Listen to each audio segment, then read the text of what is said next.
계세요? 계세요? 누구세요? 네, 김진아 씨를 찾아왔습니다. 저를 찾아왔다고요? 잠시만요. 대저택의 문이 열리는 순간 여자가 놀라서 뒤로 자빠지더군요. 괜찮으세요? 여기가 어디라고? 저기 잠시만요. 제 얘기를 좀... 닥쳐! 여자는 대문 앞으로 굵은 소금을 집어 던지며 분개했습니다. 저는 얼굴을 쓱쓱 닫고 어떻게 해야 할지 곰곰이 생각했습니다. 꺼져! 내 눈앞에서 꺼지라고! 처음 보는 여자가 저에게 왜 이렇게 난리를 치는 것일까요? 궁금하시죠? 제가 여기까지 오게 된 사연을 적고 나서 결말을 이어서 적도록 하겠습니다. 7살 때 부모님이 사고로 돌아가시면서 보육원에 맡겨졌어요. 실어증이 생긴 저는 1년 동안 한마디도 하지 않고 지냈답니다. 우시가 아직도 말을 못하겠니? 이제 곧 초등학교에 입학하는데 말을 못해서 어쩌냐? 상처가 큰 건 알겠지만 계속 이렇게 말을 못하면 곤란해. 아휴, 병원을 가도 치료가 안 되니 어쩌면 좋으냐? 말귀를 알아들었지만 입에서 말이 나오지 않았습니다.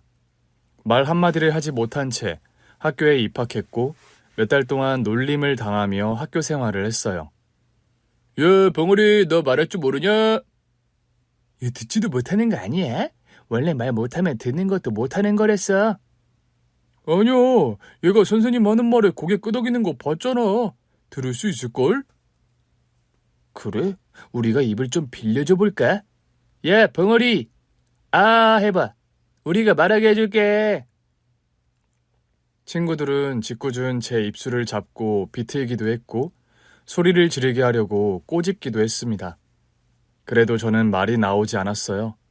그러던 어느 날 교실에서 저만큼이나 괴롭힘을 많이 당하는 여자애가 다른 애들한테 맞는 걸 눈앞에서 목격했어요.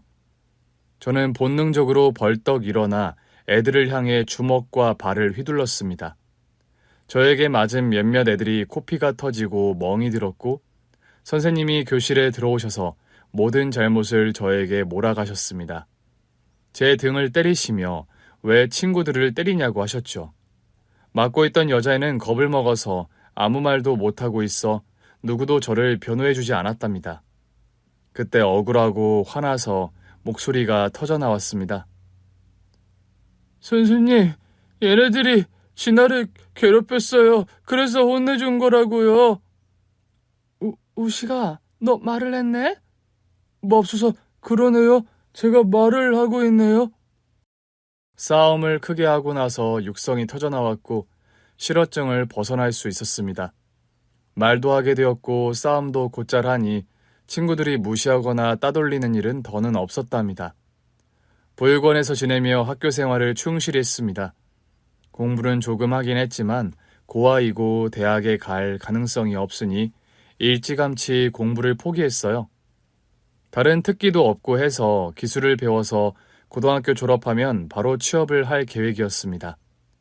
20살에 독립해서 나라에서 주는 보조금을 받아 원룸에 들어갔습니다. 고아인 게 좋은 점도 있더라고요. 군대도 안 가고 보조금을 받고 독립하는 것이 마음에 들었답니다. 직장은 공장으로 취업하게 되었어요. 말은 엔지니어인데 잡다한 일을 다 하는 직원으로 일을 했습니다. 월급도 복지도 형편이 없어서 경력을 쌓고 나중에 더 나은 곳을 찾기로 했답니다. 퇴근하면 힘없이 축 늘어져서 집으로 돌아갔어요. 공장에서 업무적으로 대화를 나누는 것 말고는 누구와도 대화를 나눠보지 못하니 외롭기도 했습니다. 원룸 계단을 힘없이 올라가고 있는데 누군가 저를 부르더군요. 젊은 사람이 왜 이렇게 약한 거야? 네? 어르신, 지금 저한테 하신 말씀이세요? 그럼 여기 나랑 자네 말고 누가 있나? 그러네요. 어르신, 일하고 와서 힘들어서 녹초가 됐습니다. 자네 올해 몇이야? 어려 보이는데 공부는 안 하고 일을 다니는 건가? 네, 제가 공부할 형편이 되지도 않고 되고 싶은 것도 없어서요. 그냥 오늘만 무사히 대충 보내는 게 제 좌우명입니다. 이 젊은 친구가 노인네 앞에서 못하는 소리가 없어? 에? 뭐? 대충? 어이, 자네 내 방으로 좀 들어와봐. 어르신 방은 왜요? 요즘 젊은 것들은 한 번 말하면 들어먹지를 않네. 어서 들어와. 무슨 일인지 몰라도 저에게 말을 걸어준 어르신이 반가워서 방으로 들어갔습니다. 어르신은 가스레인지를 켜시더니 찌개를 끓이셨고 냉장고에서 반찬을 꺼내셨습니다. 상표! 네? 상표라고! 밥상! 밥 먹을 건데 상을 펴야 할 거 아니야? 어르신 식사하시게요? 그럼 저는 이만 나가보겠습니다. 같이 먹자고 부른 거잖아. 사람이 이렇게 눈치가 없나? 네? 저도 같이 먹자고요? 왜요? 한 번도 이런 친절을 받아본 적이 없으니 기쁘기보단 의아하고 수상했습니다. 자네, 고아인가? 네. 어떻게 하셨어요? 정상적인 부모 밑에서 자랐으면 그렇게 대답하지 않을 테니까. 어서 상이나 펴, 이 고아야. 어르신, 기분 상하게 고아라고 부르지 마세요. 듣는 고아 화납니다. 소심하게 말했더니 어르신이 비웃더군요. 돼지고기가 듬뿍 들어간 김치찌개와 냉장고에서 꺼낸 콩자반, 계란말이, 신김치가 올려졌고 뜨신 밥이 제 앞에 놓였습니다. 어르신이 먼저 한술 뜨시고 먹으라고 하셔서 입안 한가득 밥과 김치찌개 국물과 돼지고기를 넣고 우걱우걱 씹었습니다. 와, 진짜 맛있네요. 어르신, 음식 솜씨가 장난 아니시네요. 혼자 오래 살면 못하는 게 없어지거든. 누가 해주지 않으니까 직접 다 해야 하거든. 저도 앞으로 계속 혼자 살 테니 어르신처럼 요리 실력이 좋아지겠죠? 어르신은 또 비웃더니 몇 살이냐고 물으셨습니다. 어린 놈의 자식. 자네 나이가 몇이야? 20이요. 고아원에서 나온 지 얼마 안 됐구만. 고아원이 아니라 보육원이요. 예전에 이름이 바뀌었는데. 그거나. 그래서 보육원 나와서 공장에 들어간 거야? 네. 특별히 잘하는 게 없기도 하고. 고등학교를 공고로 나왔거든요. 엔지니어 자격증을 땄는데 막상 하는 일은 단순 방법만 하고 있어요. 젊은 사람이 너무 빨리 단정 지은 거 아니야? 공부를 더 해볼 생각 없어? 누가 저한테 공부할 돈을 줘야 말이죠. 당장 먹고 살 길이 막막합니다, 어르신. 아직 20살밖에 안 된 녀석이 자꾸 나를 놀리는 것 같네. 먹고 살 길이 막막한 건 내가 한 수 위 같구만. 난 늙고 낡아서 일도 못하고 얼마 안 되는 연금으로 연명하고 있으니 말이야. 어르신은 가족 없으세요? 왜 여기서 혼자 사세요? 저는 말을 돌리려고 물어보았는데 어르신은 가족이라는 단어에 손사래를 치더군요. 가족 같은 거 없어? 네가 왜 그런 게 궁금한 건데? 어르신 그냥 여쭤본 겁니다. 식사하시죠? 식사를 하고 어르신 집에서 나오려는데 저를 붙잡으셨어요. 어이, 젊은이, 이거 가져가. 김치찌개 잘 먹더만. 이거 냄비 가져갔다가 다 먹고 설거지해서 반납하게. 정말요? 저야 감사하죠. 그럼 잘 먹겠습니다. 처음 대화를 나눴고 밥도 얻어먹었고 찌개까지 얻어서 집에 돌아갔습니다. 그날은 기분이 좋아서 꿈자리도 좋았답니다. 아래층 어르신은 제가 퇴근할 때마다 발소리를 듣고 현관문을 여셨어요. 어르신도 외로웠는지 저만 보면 하고 싶었던 말을 우수수 쏟아내셨습니다. 어이, 어르신, 저도 이름이 있는데요. 그러고 보니 내가 자네 이름을 모르는구만. 이름이 뭔가? 정우식이요. 우식이? 야, 임마, 나도 식이야. 만식이라고, 김만식. 이름 끝자가 같을 수도 있지. 그렇게 반가운 일인가요? 자식이 어른을 놀리냐? 우식이 자네, 땀을 많이 흘렸구만. 공장이 엄청 더워서요. 아유, 뜨거운 열기 속에서 일하니까 땀으로 샤워해요. 그렇게 땀 흘려서 대충 샤워만 해서는 안 돼. 자, 나랑 같이 어디 좀 가지. 따라와. 어르신은 집에 올라가려던 저를 붙잡고 갈 데가 있다고 하셨습니다. 어르신, 어딜 가시는 건데요? 어르신은 말없이 앞장서서 걸어가셨습니다. 저는 피곤한 상태였지만 어르신을 실망시켜드리고 싶지 않아 군말 없이 뒤를 따라갔어요. 이윽고 도착한 곳은 동네 목욕탕이었습니다. 어르신, 목욕탕에 가자는 거였어요? 에이, 그래. 의식이 너한테 짠내가 풀풀 나. 깨끗하게 때나 밀자고. 나도 누가 등 밀어준 지 오래됐으니까. 서로 등 밀어주자고. 어르신, 진작 말씀을 하시죠. 저 갈아입을 옷이 없어서 씻고 나서 이 옷을 또 입어야 하잖아요. 내가 사줄게. 바로 옆집이 옷가게야. 빤스는 목욕탕에서 파니까 바지랑 티셔츠 사러 가자고. 네? 어르신이 왜 제 옷을 사줘요? 참으로 말 많네. 그냥 좀 따라와. 어르신은 목욕탕 들어가기 전에 옷가게에서 어르신이 직접 옷을 골라주셨어요. 반팔에 반바지를 선물 받았고 목욕탕 안으로 들어갔습니다. 옷을 벗기 전에 쭈뼛거리자 어르신이 키득거리며 뭐하냐고 하시더군요. 의식이, 네가 무슨 새 신부냐? 목욕탕에서 탈의하는 게 부끄러워? 그게 아니라요. 대중목욕탕을 처음 와봤어요. 그래서 좀 민망하네요. 같이 갈 어른이 없었으니 목욕탕을 한번 못 가봤구만. 그동안 못 갔던 목욕탕 내가 날마다 같이 가주겠네. 어때? 나 좋은 어른 아닌가? 어르신이 호탕하게 웃으시는데 거기다 대고 쑥스러워서 목욕하기 싫다는 말을 못하겠더라고요. 그래서 처음으로 사람 많은 탕으로 들어갔답니다. 청산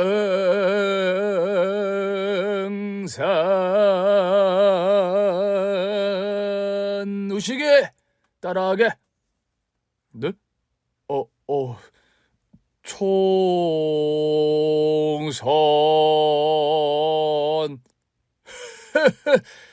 잘하네.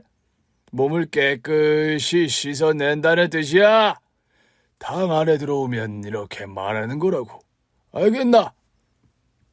네, 어르신. 그런데 때는 언제 밀어요? 슬슬 몸이 불어나는 것 같구만. 5분 더 담갔다가 밀자고. 잠시 후 탕에서 나와 작은 플라스틱 의자에 앉아 어르신의 등을 밀어드렸어요. 처음 해보는 거라 서툴렀지만 일일이 가르쳐 주셔서 힘있고 절도 있게 팍팍 밀어드렸습니다. 옳지. 에이, 시원하다. 에이, 그래, 거기. 아이고야. 이 얼마 만에 등을 미는 거야? 내가 의식이 자네랑 친구가 되니 이렇게 때도 밀고 좋구만. 네? 친구요? 어르신, 저더러 어리다고 하셨으면서 친구요? 그래, 친구. 벗. 우린 벗 아닌가? 이웃사촌이자 벗. 자네도 나랑 이렇게 가까워지니 재밌고 즐겁지 않나? 즐겁죠. 거봐, 다른 게 친구인가? 같이 있어 즐거우면 벗이지. 이보게 벗. 이제 내가 자네 등을 밀어주겠네. 뒤로 돌아. 어르신이 제 등을 밀어주셨는데 따갑고 아팠습니다. 하지만 거짓말로 시원하고 좋다고 말씀드렸어요. 시원합니다. 어르신, 아주 구석구석 시원하게 잘 밀어주시네요. 새 신사를 하셔도 되겠어요. 시원하다니 다행이구만. 자, 만세하게. 만세요? 그래. 만세. 만세를 해야 자네의 그 냄새나는 구석을 닦을 건 아닌가? 저는 두 팔을 올려들었습니다. 겨드랑이를 밀어주시는데 간지러워서 웃음보가 터졌어요. 어르신, 그만요. 참아. 너의 그 냄새나는 겨드랑이를 허락하지 않겠어. 어서 팔 올려 만세. 네, 만세.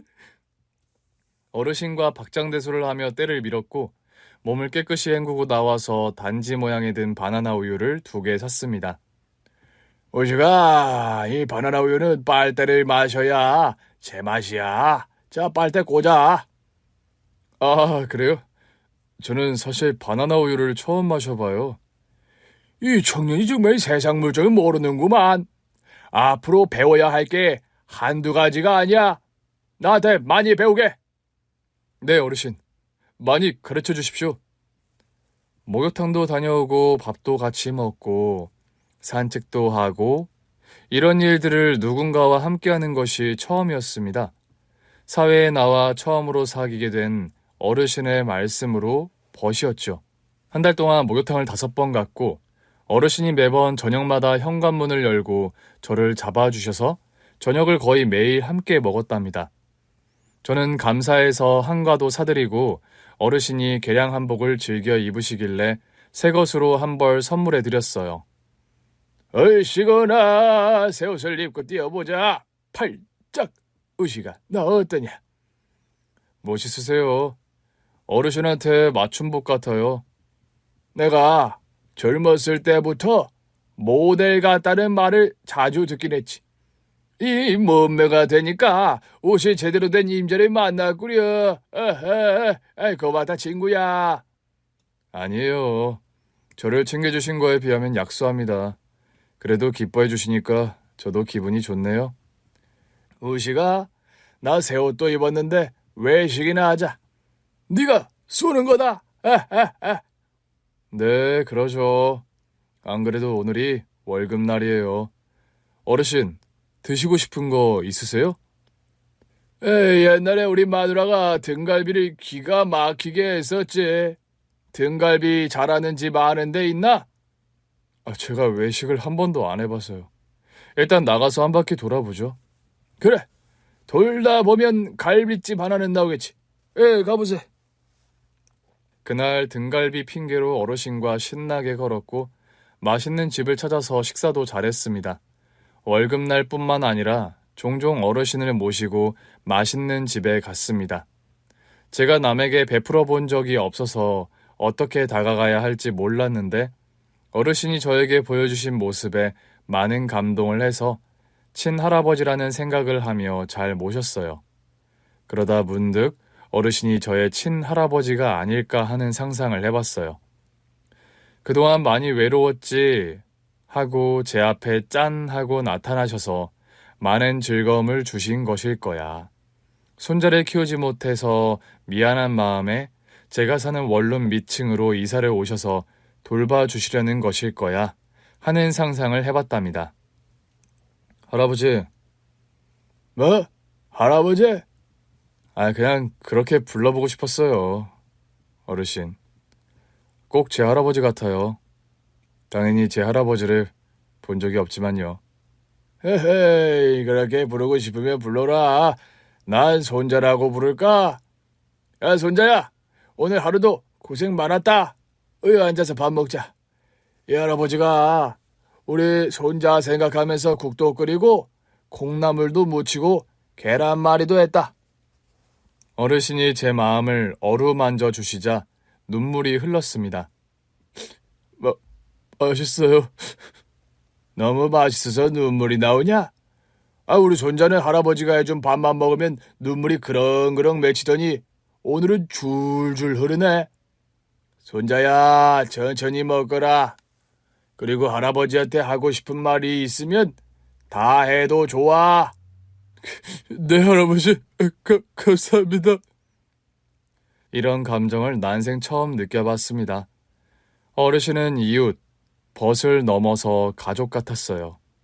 보육원에서 꾹 참으며 살았던 게 어르신을 만나기 위해 그랬던 것 같기도 했습니다. 공장에서 일하는 게 힘들었지만 퇴근하고 잠시라도 어르신의 미소를 보면 깨끗하게 마음이 닦였어요. 어느 화창한 날 5시에 퇴근했는데 해가 길어져서 산책하기 좋을 것 같아 원룸으로 뛰어갔습니다. 평소라면 제 발소리를 듣고 현관문을 열었을 텐데 그날은 문이 열리지 않더라고요. 그래서 다시 원룸 입구로 돌아갔다가 발소리를 일부러 크게 내며 걸었습니다. 에? 왜 문을 안 여시지? 주무시나? 현관문에 귀를 가져다 댔는데 아무 소리가 나지 않았어요. 그냥 올라갈까 하다가 어르신의 미소를 보고 싶고 대화도 하고 싶어서 초인종을 울렸습니다. 어르신, 저예요, 오시게요. 여러 번 불렀는데 대답이 없었습니다. 걱정되어서 건물 밖으로 가서 베란다에 대고 소리쳤습니다. 어르신! 살짝 열린 문 사이로 일렁이는 커튼 사이로 어르신의 얼굴이 보였어요. 인상을 찌푸리고 누워있는 게 보였답니다. 어르신! 어르신! 제 말 안 들리세요? 어디 아프세요? 안 되겠다. 베란다로 넘어 들어갈게요. 팔을 뻗어 베란다 난간을 잡고 뛰어넘어갔습니다.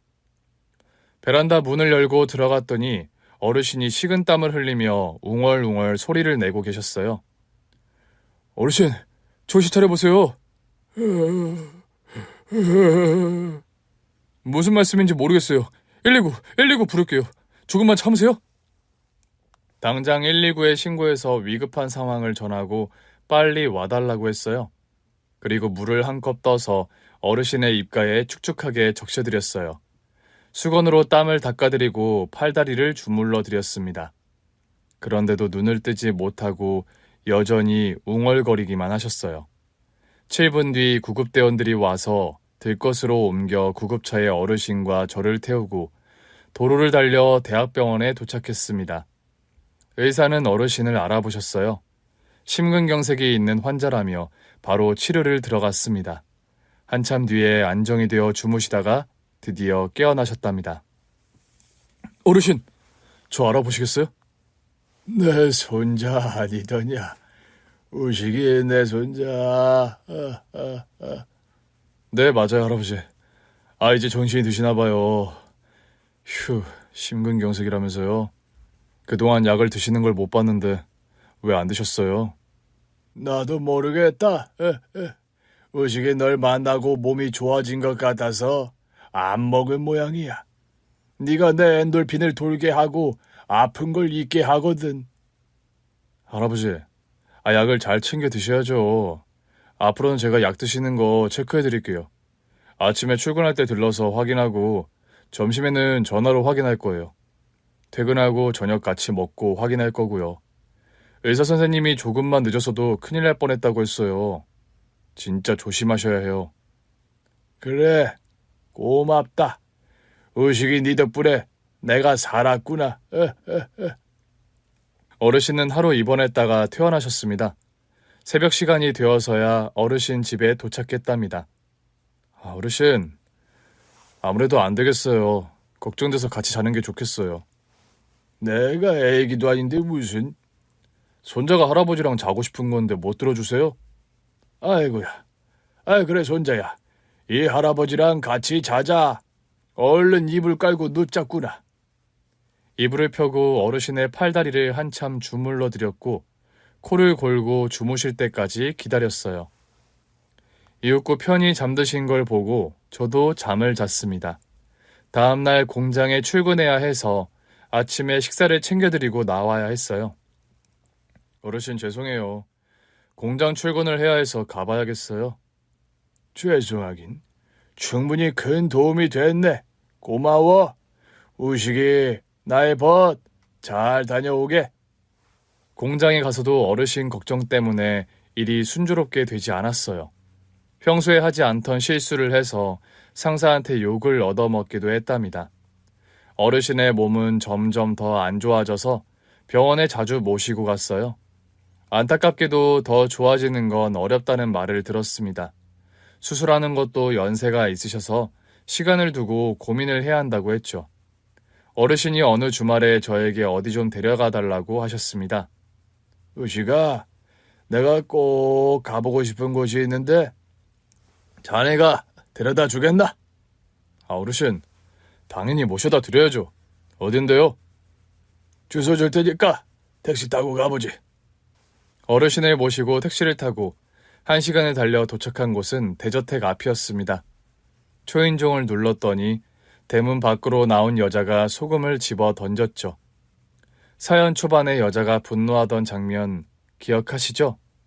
그 일이 왜 일어났는지, 어떤 사연이 있는지 이어서 써보도록 하겠습니다.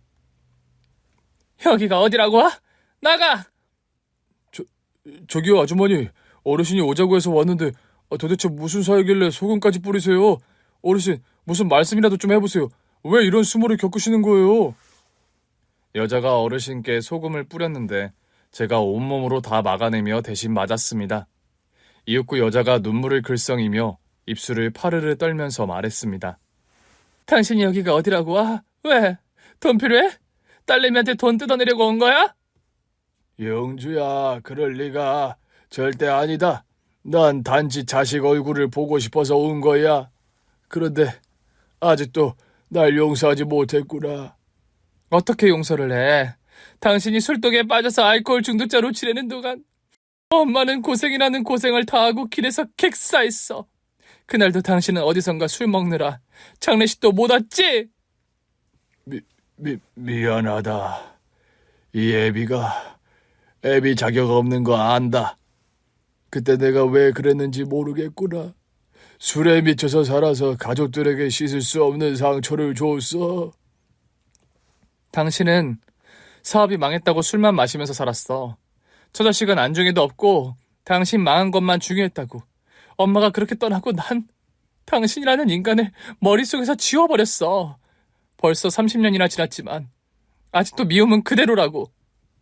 들어보니 어르신이 과거에 가족들에게 상처를 준 모양이더라고요. 사업 실패로 알코올 중독자가 되었고 아내분이 고생하다가 돌아가셨고 딸은 원망하면서 혼자 힘으로 살아왔답니다. 어르신은 아내분을 잃고 알코올 치료를 위해 정신병원에 입원했고 2년 뒤 치료가 되어 나오셨대요. 다시 딸을 찾아갔지만 만남을 거부했답니다.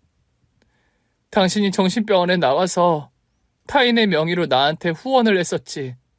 내가 가장 억울한 게 당신 돈으로 공부했다는 거야. 영주야, 그건 네가 당연히 받아야 할 돈이야. 부모가 자식을 책임지는 건 매우 당연한 일이라고.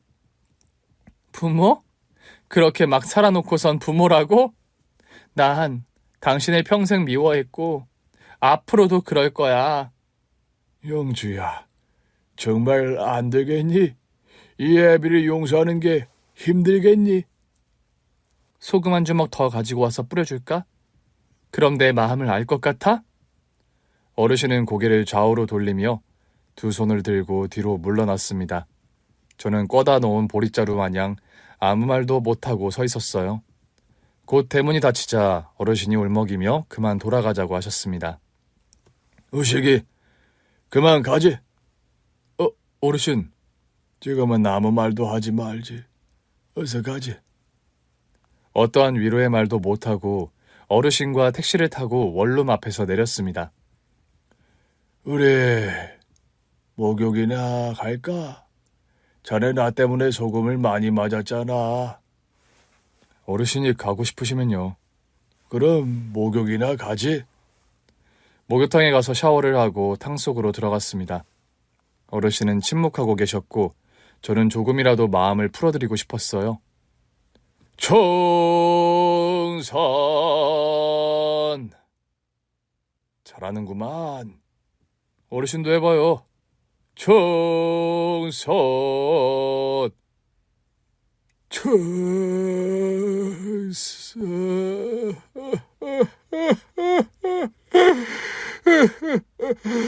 나 같은 놈은 일찌감치 생을 마감했어야 했어. 마누라를 그렇게 보내고 딸 자식을 아프게만 했다고. 어르신, 그런 말씀 마세요. 그때 어르신도 힘든 상황이었다면서요. 사업 실패하고 충격이 심해서 술에 의지하신 거 아닙니까? 그건 변명일 뿐이야. 저 자식을 지키는 것이 가장으로서 해야 할 도리이거늘 난 그걸 하지 못했네. 살아갈 자격도 없다고. 어르신, 따님에게 원망을 받을지라도 저한테는 하나밖에 없는 벗이자 할아버지잖아요. 저한테는 어르신이 등대 같은 존재라고요. 약해지지 마시고 기운 내세요. 자네를 만나고 내가 사는 맛이 조금이나마 느껴졌지. 자네가 없었더라면 나 고독사했을 거야. 혼자 쓸쓸하게 지내는 게 힘들어서 버티지 못했을 거라고. 어르신을 모시고 탕에서 나와 등을 밀어드렸습니다. 어르신, 만세. 만세. 두 팔을 올린 어르신의 겨드랑이를 밀어드렸더니 웃음보가 터져나왔습니다. 간지럽다. 그만하게. 아직 멀었어요. 어서 만세. 목욕탕에서 소금을 벗어내고 깨끗한 몸으로 나와 바나나 우유를 하나씩 집어들었습니다. 그리고 집으로 가는 발걸음은 조금 가벼웠어요. 다행히 어르신은 웃으며 방으로 들어가셨습니다. 딸을 만나고 왔던 어르신은 며칠 힘든 얼굴이 조금 보이긴 했지만 곧 일상을 재밌게 보내셨어요. 퇴근하고 일부러 발소리를 크게 내면서 원룸 건물에 들어가자 어르신 집의 현관문이 열렸습니다. 역시 자네 발소리였군. 역시 맞추셨군요. 들어와서 밥 먹자. 네, 어르신. 밝은 미소를 지으며 저녁을 먹었고 도란도란 이야기를 나눴어요. 어르신의 과거 이야기는 피했고 저와 있었던 여러 에피소드들을 상기시키며 껄껄 웃었답니다. 한 달의 시간이 지나고 어르신의 방 현관문이 또 열리지 않는 날이 왔어요.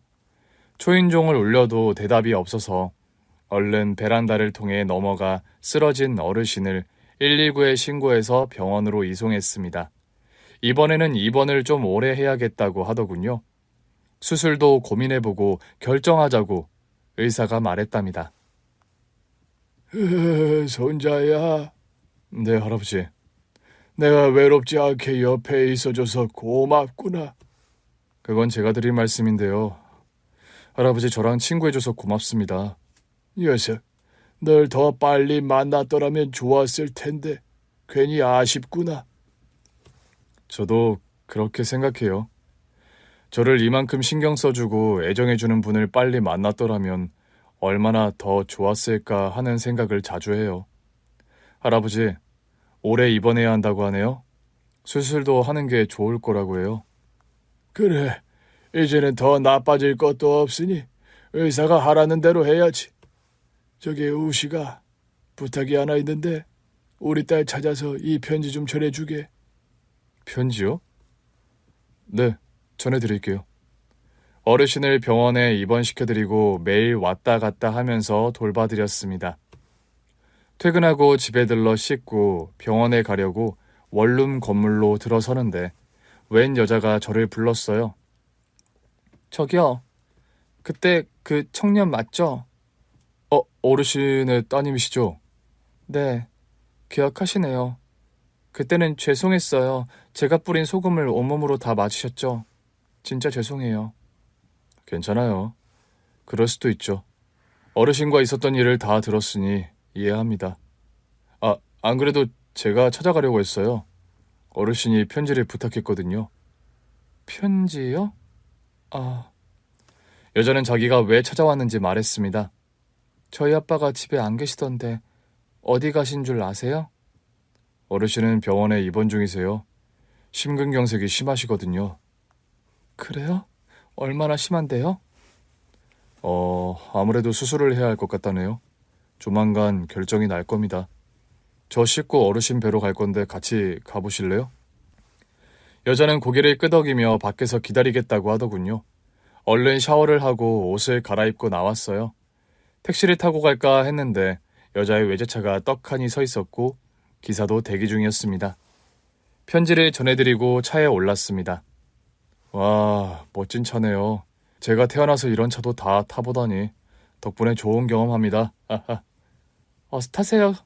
기사님, 병원으로 가주세요. 차 안에서 어르신의 딸과 대화를 주고받았어요. 저와 어르신이 어떻게 아는 사이인지 물어보셔서 처음부터 말씀해 드렸습니다. 어르신이랑 그렇게 친해졌어요. 고아인 저에게 친구처럼 대해주셨고 할아버지처럼 대해주셨어요. 재밌네요. 우리 아빠가 누군가한테 가족처럼 대했다니.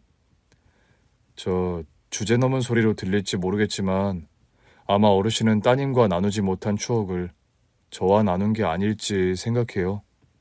물론 저만의 생각이지만요. 그러게요. 아빠가 사과를 여러 번 했는데 제가 속이 좁아서 받아들이지 않았어요. 30년이나 지났는데 아직도 엄마가 돌아가셨을 때가 떠오르면 아빠가 밉고 그래요. 저 이해하시죠? 그럼요. 이해하죠. 전 부모도 없고 형제도 없지만 상처를 받아본 적은 있어서 어떤 기분인지는 알아요. 제가 이 말을 하자 여자는 가엾게 저를 바라보더군요. 병원 앞에 도착해서 저와 여자는 어르신의 병실을 찾았습니다. 딸을 보고 놀란 어르신은 벌떡 일어나 앉으셨어요. 영주야. 저기 많이 아프다면서요. 아니다. 이건 별거 아니야. 여긴 어떻게 온 거냐? 우식 씨가 안내해줘서요. 그리고 편지 잘 받았어요. 아빠. 우리 딸이 아빠라고 하네. 고맙다. 이제 아빠를 용서해 주려고 집에 찾아갔던 모양이로구나. 영주 네가 찾아올 거라고는 상상도 못했다.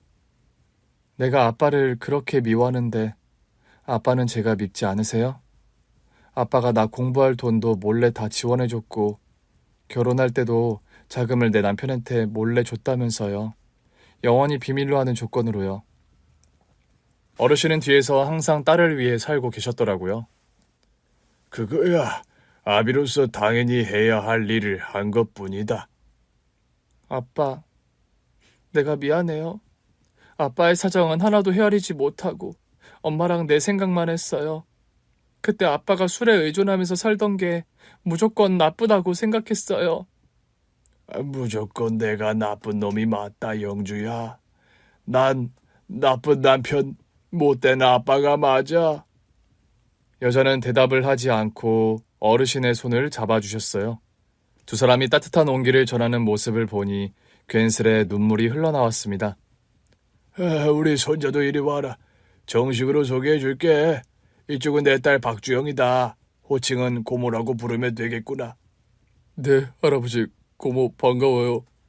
그래요. 반가워요, 조카. 저희 세 사람은 손을 잡았고 서로의 온기와 수많은 감정을 나눴습니다. 어르신은 곧 수술받게 되셨어요. 고모님이 잘 아는 의사에게 맡기기로 해서 병원을 옮겼답니다. 수술은 잘 되었고 어느 정도 회복하고 퇴원하게 되셨어요.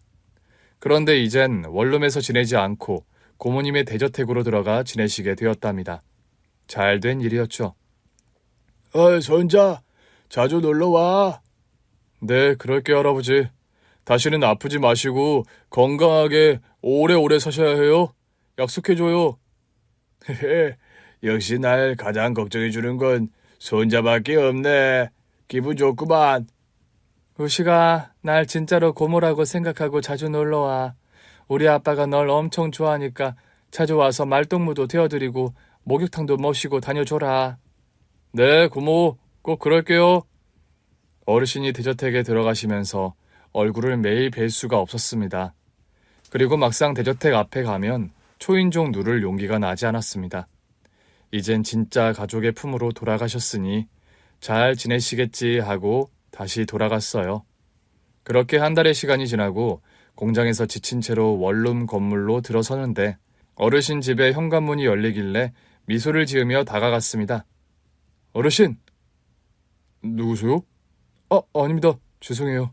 여기 살던 어르신이 오신 줄 알고요.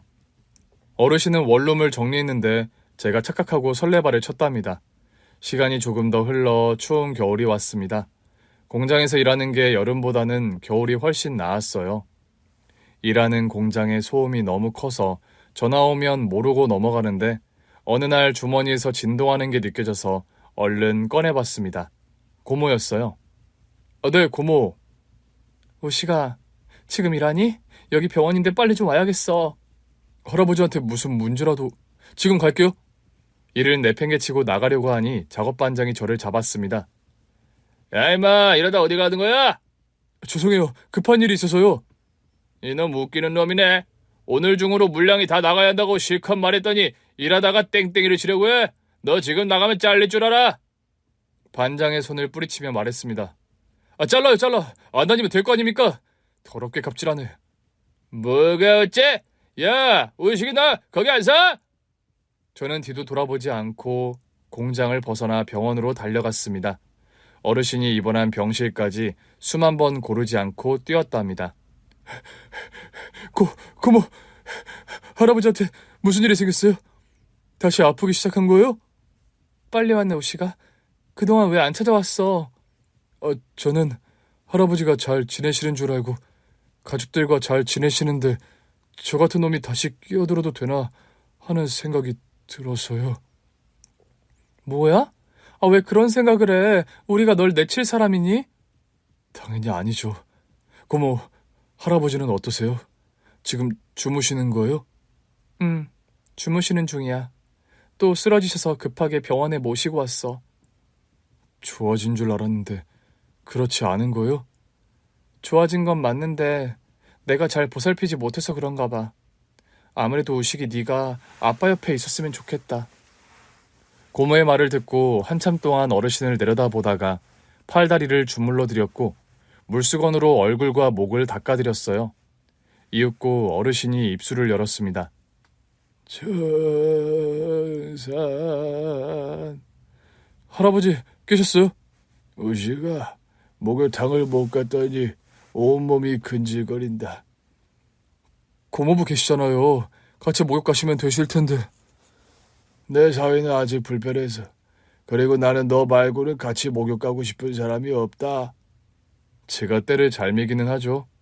그래, 지금도 잘 밀고 있구나. 계속 밀어봐라. 천산. 알겠어요. 청산. 어르신의 몸을 구석구석 닦아드리고 만세를 시키고 겨드랑이를 닦으며 저와 어르신의 웃음보가 터지자 병실 안에 있던 고모와 고모부도 배를 잡고 웃으셨습니다. 사흘 입원을 하고 몸을 회복하셔서 다시 대저택으로 돌아가시게 되었어요. 그런데 어르신이 저의 손을 잡더니 같이 들어가자고 하셨습니다. 우리 같이 들어가자. 여기서 너도 같이 살자. 우리 딸이랑 사위가 허락해 줬다. 아니에요. 제가 어떻게 여기서 살아요. 저는 원룸으로 돌아갈게요. 그러지 말고 할아버지 말 들어라. 그래, 우씨가. 너 우리 집에서 조금이라도 같이 지내보자. 우리가 너 공부시켜줄게. 대신 너는 우리 아빠의 벗으로 계속 지내줘. 어르신은 제가 많이 그리웠나 봅니다. 고모와 고모부도 적극적으로 저와 같이 지내보자고 말씀하셨어요. 공장은 이미 그날 잘렸으니 어르신의 제안을 받아들이는 것도 좋을 것 같았습니다. 그래서 과감하게 원룸을 정리하고 대저택으로 들어가게 되었어요. 고모가 수능 준비하라고 책을 수십 권 사주셨고 학원도 좋은 곳으로 끊어주셨어요. 우시가 네가 해달라는 거 다 해줄 수 있어. 우리 아빠를 잘 지켜준 은인이니까. 감사합니다. 아무것도 아닌 저를 받아주시고 공부까지 시켜주신다니 감개무량합니다. 대신 조건이 있어. 우리 아빠랑 잘 어울려줘. 너만큼 좋은 친구는 세상에 없으니까. 항상 아빠를 많이 보살펴줘. 해줄 수 있지? 그럼요. 제 인생의 1번은 할아버지예요. 무엇보다 소중하다고요. 그래. 이제야 걱정을 덜 수 있겠네. 앞으로 잘 부탁해. 학원에 가서 수업을 받고 대저택으로 돌아가 새로 생긴 제 방에서 공부를 했어요. 그런데 공부에 집중할 수가 없었습니다. 어르신이 저와 방이 멀다며 무전기를 사셔서 그걸로 수시로 대화를 나눴답니다. 치치. 여기는 마식이니 우식이 나와라 오바. 우식이 나왔다 오바. 무슨 일입니까 오바? 몸도 찌뿌둥하고 간질간질한 게 목욕탕에 가고 싶다 오바. 지금 바로 할아버지 방으로 가겠습니다 오바. 나 때문에 나중에 수능 망쳤다고 하지는 마라 오바. 알겠습니다 오바. 공부를 하다가 어르신과 산책도 하고 새롭게 배운 바둑도 두고 사우나도 가고 즐겁게 지냈어요. 처산 총선. 우시가 같이 사니까 좋지? 네, 좋아요. 너 대학 가고 취직하고 장가 가는 것까지 내가 다 볼 거다. 네? 제가 취직도 하고 장가도 갈 수 있을까요? 그럼 당연히 알 수 있지. 남들 다 아는 건데 너라고 못할 게 뭐가 있냐. 저도 잘 됐으면 좋겠네요. 그런데 그것보다 할아버지가 건강하게 오래오래 사셨으면 좋겠어요. 내 걱정은 하지 말아라. 나 요즘 그 어느 때보다 행복해서 절대로 빨리 저승 가는 일은 없을 거다. 그래요. 오래오래 사세요. 그럼 할아버지의 오래오래 묵은 때를 좀 밀어볼까요? 탕 밖으로 나가시죠. 그래, 우리 손자가 밀어주는 게 엄청 시원하지. 때 밀고 바나나 우유 마시자고. 어르신과 같이 지내면서 돈 걱정하지 않고 공부를 해서 수능을 봤더니 점수가 생각보다 잘 나왔더라고요. 다행히 서울에 있는 4년제 대학에 들어갈 수 있었습니다. 고모가 대학 등록금을 모두 지원해 주셔서 이번에도 큰 신세를 지게 되었죠. 고모, 제가 나중에 취직하면 다 갚아드릴게요. 우시가 네가 갚을 건 없어. 넌 이미 조카로서 아주 잘하고 있으니까. 계속 이렇게만 해. 그러면 충분해. 고마워요. 뭐야, 이제 나보다 둘이 더 친해진 거야? 아이, 이거 좀 섭섭하네. 우식이 너 대학 가면 바쁘다고 날 등한시하면 안 된다. 알았어요, 할아버지. 당연히 제가 할아버지를 잘 모셔야죠. 대학 갔을 때도 할아버지는 건재하셨습니다. 그런데 1년 뒤 대학 수업을 듣던 중 할아버지가 쓰러졌다는 연락을 받았어요. 급하게 병원에 가봤더니 위독한 상태였습니다. 고모, 할아버지가 왜 중환자실에 계신 거예요? 이를 어쩌면 좋니? 도대체 왜 갑자기? 의사를 잡고 물었더니 위중한 상태이니 깨어날 때까지 기다려봐야 한다고 했어요. 중환자실 앞에서 몇 시간을 기다렸지만 어르신은 깨어나지 못하셨어요. 그러다 유리병 너머에 어르신이 눈을 뜨는 게 보였답니다. 의사와 간호가 달려가 어르신 상태를 살폈고 곧 저와 고모를 중환자실로 들어오라고 했어요. 간호사가 주는 옷과 모자를 쓰고 중환자실로 들어가 면회를 했습니다. 할아버지, 저 알아보시겠어요?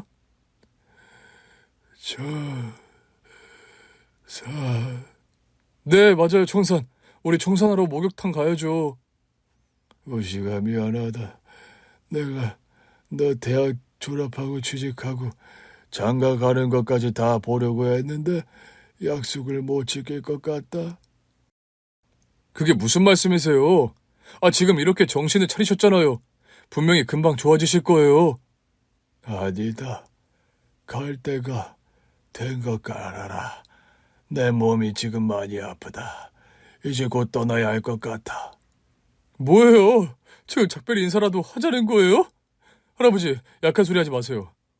우식아, 나랑 사우나도 가고 산책도 하고 말동무도 해주고 밥도 같이 맛있게 먹고 나랑 잘 놀아줘서 고맙다. 네가 아니었으면 난 불행했을 것이고 진작에 떠났을 거야. 네가 선물해준 것들 감사하게 받고 떠난다. 할아버지, 안 돼요. 그런 말 하지 마세요.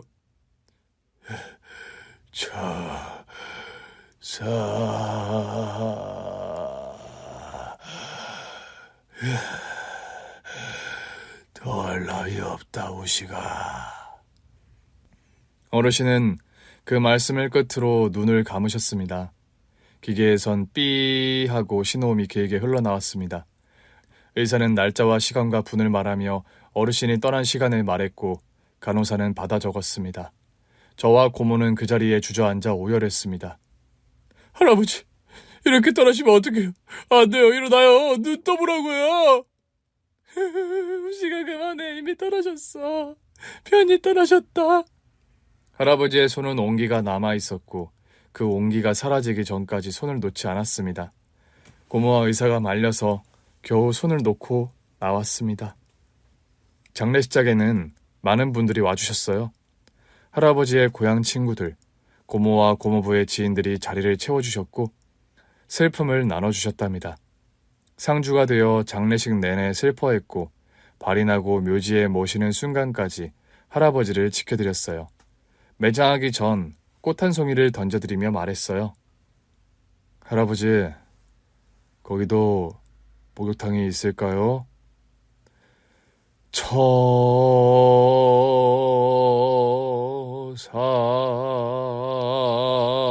처사 편히 쉬세요. 안치까지 하고 나서 할아버지의 유품을 모두 태웠고 정리가 다 되자 저는 대저택에서 나오기로 했습니다. 고모가 가지 말고 계속 같이 살자고 하셨는데 괜히 짐이 되기 싫어서 혼자 살겠다고 했습니다. 그래도 고모가 대학 등록금을 모두 지원해 주셔서 편하게 공부해서 졸업까지 했고 대기업에 취직까지 했답니다. 바쁘게 돌아가는 세상 속에 살면서 친구도 사귀었고 동료도 많이 만났고 사랑도 몇 번 해봤답니다. 자주 할아버지가 생각나네요. 등을 한번 밀어드리고 싶고 식사를 한번 같이 했으면 하는 바람도 있답니다. 꿈속에서 할아버지가 나타나 그것들을 다 해주시겠죠? 저와 할아버지의 운명 같은 인연, 재밌고 벅찬 감동이 있는 이야기는 여기서 마무리를 지어야겠네요. 앞으로 할아버지 같은 사람이 되어 누군가에게 희망이 되어보도록 하겠습니다. 끝까지 들어주셔서 대단히 감사합니다. 안녕히 계세요. 오늘 준비한 사연은 여기까지입니다. 재미있게 들으셨다면 구독과 좋아요, 알림 설정까지 눌러주세요. 그럼 저는 다음 사연으로 찾아뵐게요. 오늘도 건강하고 행복하세요.